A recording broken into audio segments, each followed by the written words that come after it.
people shouldn't think, well, I feel fear about this and therefore I shouldn't do it. It's normal to feel fear. Like you'd have to be something mentally wrong if you didn't feel fear. And there's a friend of mine who says like starting a company is like staring into the abyss and eating glass. And there's some truth to that. And the success of a company is very much more about how quick are you to fix the mistakes, not will you make mistakes. The one thing I couldn't compress was the cost to launch, because there are only a few options, and the US options were way too expensive. And so I ended up going to Russia 3 times to try to buy the biggest ICBM in the Russian nuclear fleet. He's the CEO of SpaceX and Tesla Motors and the chairman of Solar City. His goals of starting these businesses always revolve around changing the world and humanity. He has an estimated net worth of $11.5 billion. He's Elon Musk, and here's my take on his top 10 rules of success, part 2. Rule number 1 is my personal favorite, and make sure to stick around all the way to the end for some special bonus clips. Also, as Elon's talking, if he says something that really resonates with you, please leave it in the comments below, put quotes around it, so other people can be inspired as well. Enjoy!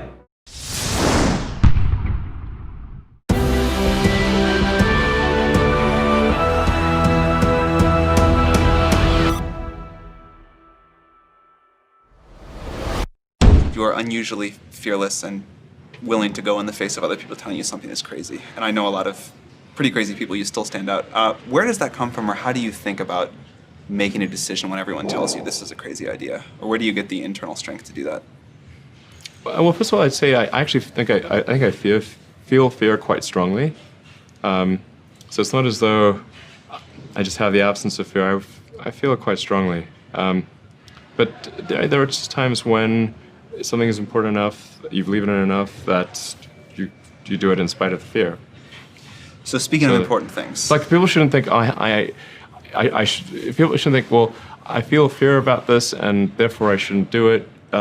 It's normal to feel fear. Like you'd have to be something mentally wrong if you didn't feel fear. So you just feel it and let the importance of it drive you to do it anyway. Yeah, actually something that can be helpful is fatalism. To some degree.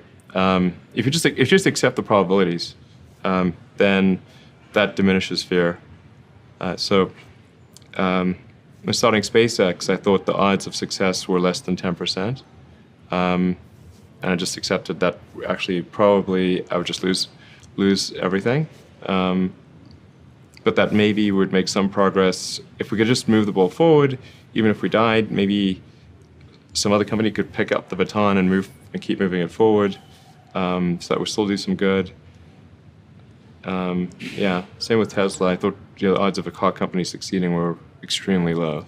I would definitely advise people who are starting a company to expect a long period of quite high difficulty. Yeah.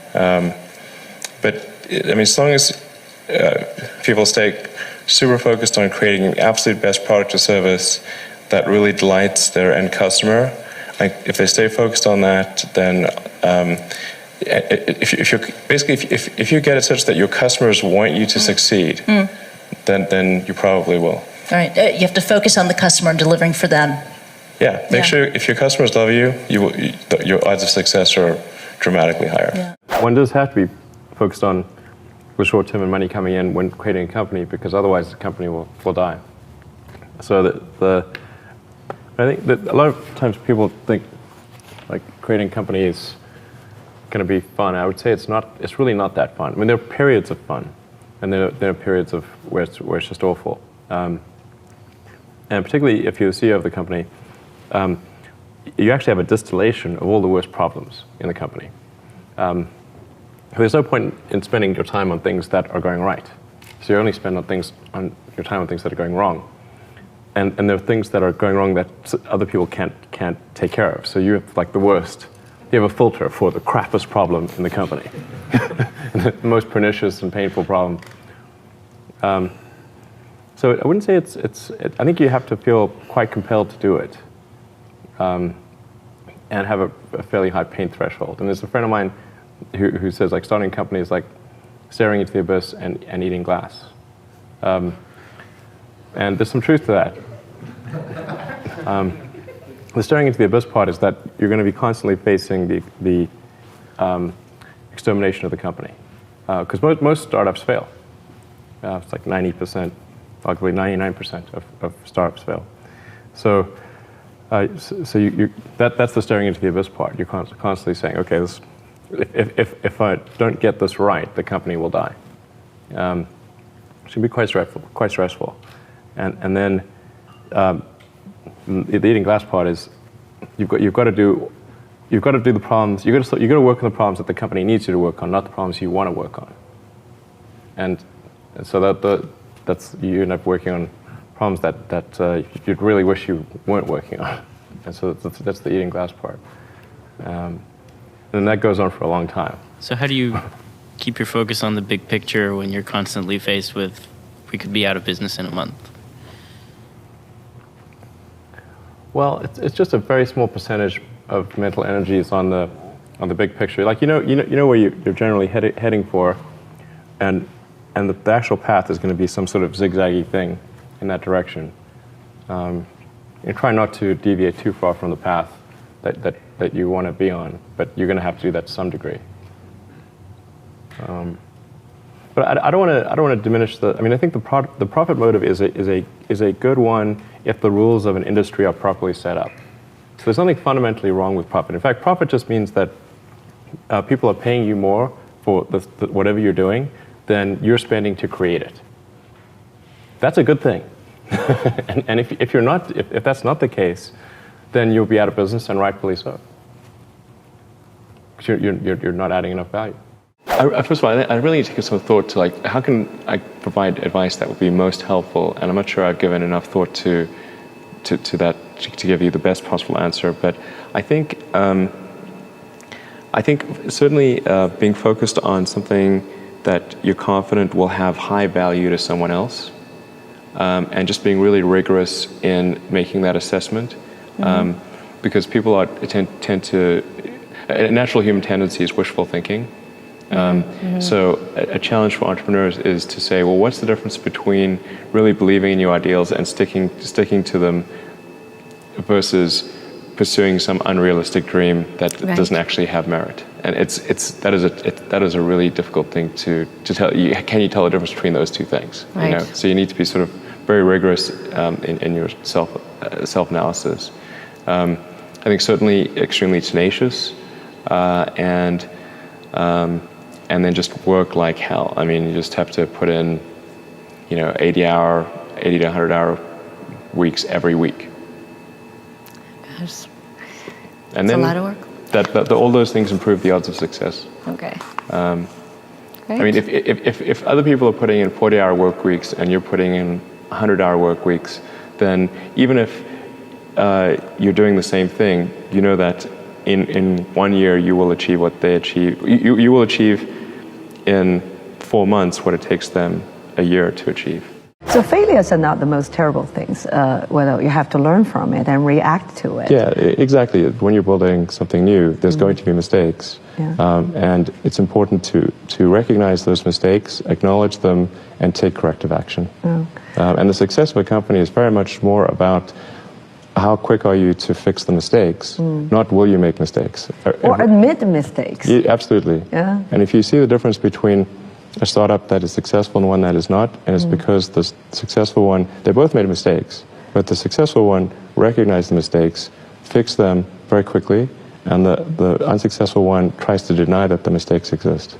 Extremely smart people are sometimes quite arrogant because they believe in what they believe in, right? And so when they face criticism, it's less likely to admit, they can make mistakes. Was that in your case? I learned it when I was studying physics. In physics, you're taught to always question yourself. You're taught to always assume that you're wrong, not assume that you're right, and you have to prove yourself not wrong. And so I think that physics framework is really where I learned it, and it's very effective for learning counterintuitive things that aren't obvious. So you are very famous in saying that failure is actually an option, and if you're not failing, that means you're not innovative enough. Yeah, I mean, it's not like I like failure. I mean, who likes failure is terrible. But if you only do things that are certain to succeed, then you're only going to be doing very obvious things. question that has been discussed over the past couple of days. Should we be considering one-way only trips to Mars? What's the best approach to colonize the planet? Is it, what's your view? Is that socially acceptable? Do you think people will sign up to do it? I think there's plenty of people who sign up for a one-way trip to Mars. But maybe if we could have a show of hands, who would consider such an option? I see some, not many, but perhaps enough for a couple of missions. So certainly be enough. I mean, I think it's sort of like, is it a one-way mission and then you die? Or is it one-way mission and you get resupplied? That's a big difference. Very good. Wait for the second option. Yeah, exactly. But I mean, I think it ends up being a moot point because you want to bring the spaceship back. Like, these spaceships are expensive, okay? They're hard to build. You can't just leave them there. So whether or not people want to come back or not is kind of like, they can jump on if they want, but they need the spaceship back. Thank you. I mean, it's kind of weird. Like, there's like a huge collection of spaceships on Mars over time. It's like, maybe we should send them back. I mean, of course we should send them back. Now, with Tesla, your goal has been to make a better car. And you've done that with an electric vehicle that people covet, that has quite a cult following, that's upgradable. But you also want to achieve, and your turn of phrase is very nice, or try to achieve this platonic ideal of a car, right? To reach perfection. So what does the perfect car look like? Well, I mean, I do use that phrase with our engineering design team, that aspirationally we're in pursuit of the platonic ideal of the perfect car. Yeah. I mean, who knows what that looks like actually, but you want to try to make every element of the car as flawless as possible. And there will always be, some degree of imperfection, but try to minimize that and create a car that is just delightful in every way. And I think if you do that, then the rest kind of takes care of itself. Being innovative can be very exciting in life. Doing business sometimes requires, persistence, and sometimes could be very boring. Do you have the same fun from innovation as from business, running a business?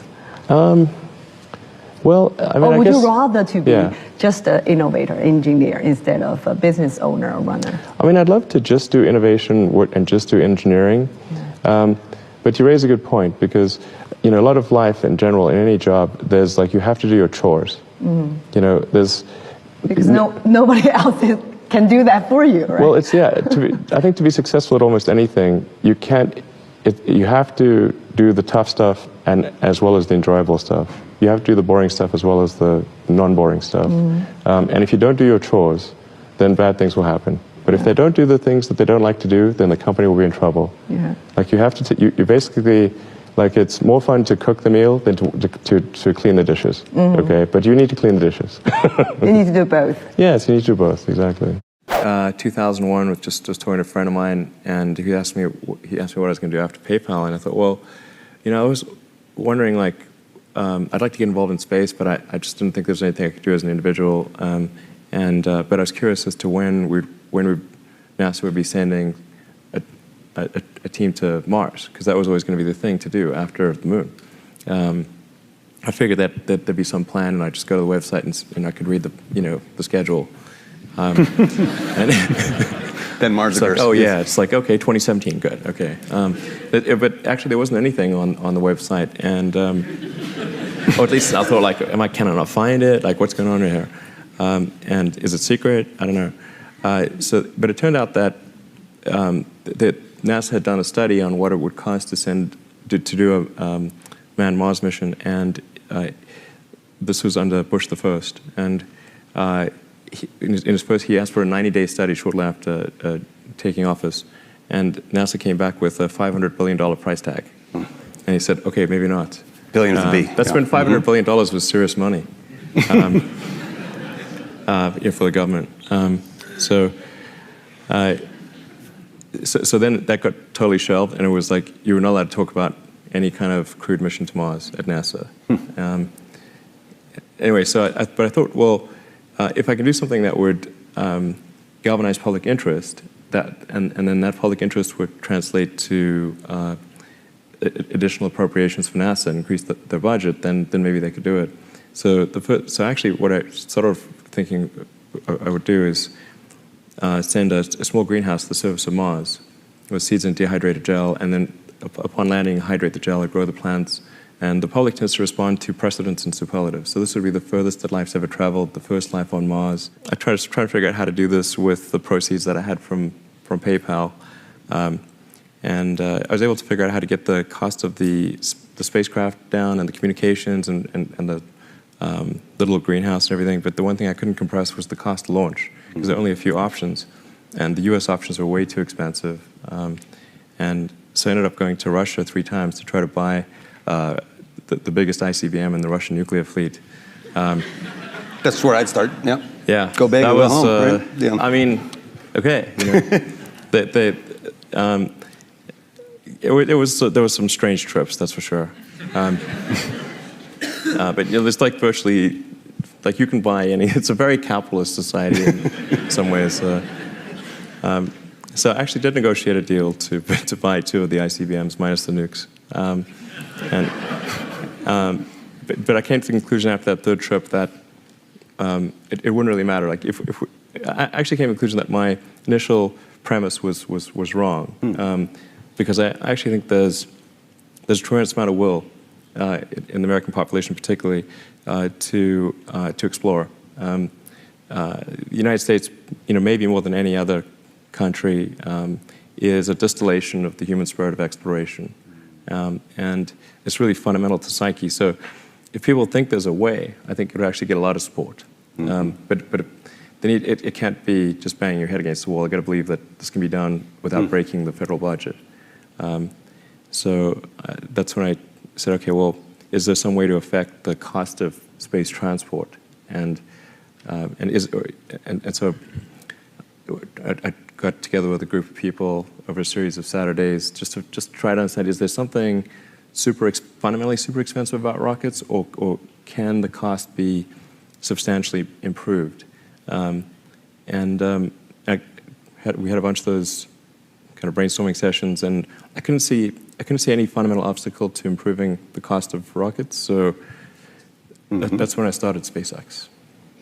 It's like, I'll just build them myself. Yeah. And then. But like I said, at that point, I would say the probability of success was definitely less than 50%. I thought it would most likely not succeed, but it was worth a try.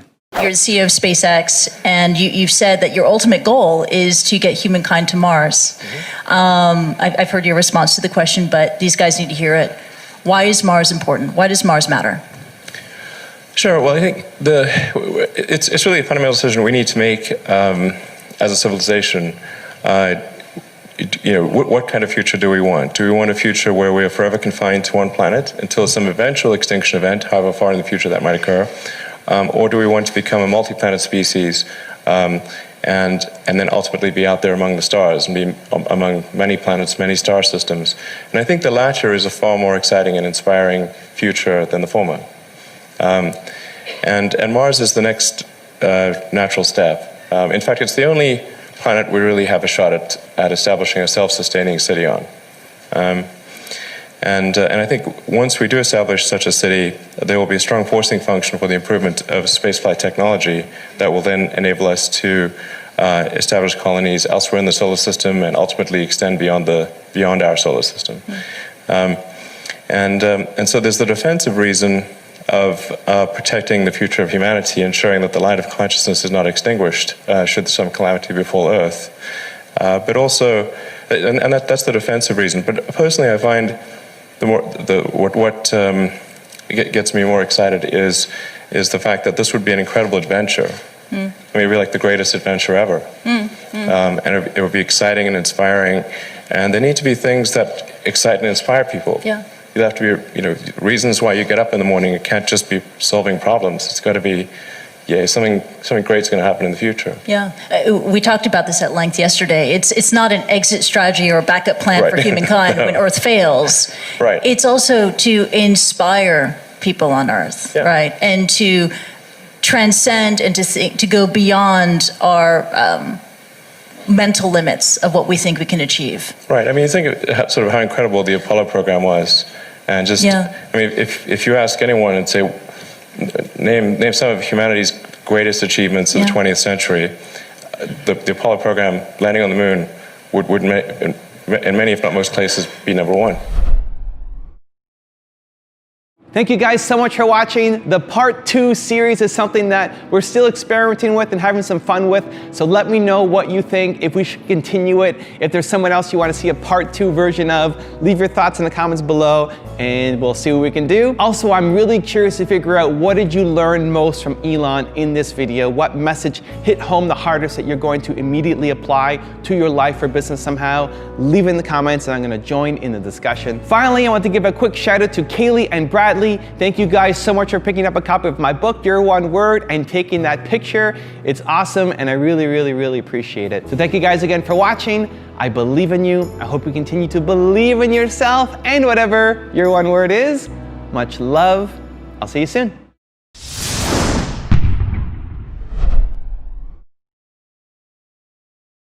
But you've also said, in terms of where you want to go, that developing a high-performance sports car is not what this is about. Absolutely. This is about something else, and you want to develop a sedan. Yeah, the whole purpose behind Tesla, the reason I put so much of my time and money into helping create the business is we want to serve as a catalyst for accelerating the electric car revolution. The price of gas at the pump does not reflect the true cost of gasoline because you have a consumption of a public good. It's one of the most. It's really a common problem in economics. You have the same thing in fishing, where because there's no cost to fishing stocks, people just overfish and you have disaster that ensues. Right. And here we're not paying for the cost of the CO2 concentration in the oceans and atmospheres. We're not paying for all the ancillary effects of the wars and all the other things at the gas pump. So you effectively have a subsidy taking place at the gas pump because of that. So the only way to bridge that is with innovation, is to try to make electric cars better sooner than they would otherwise be.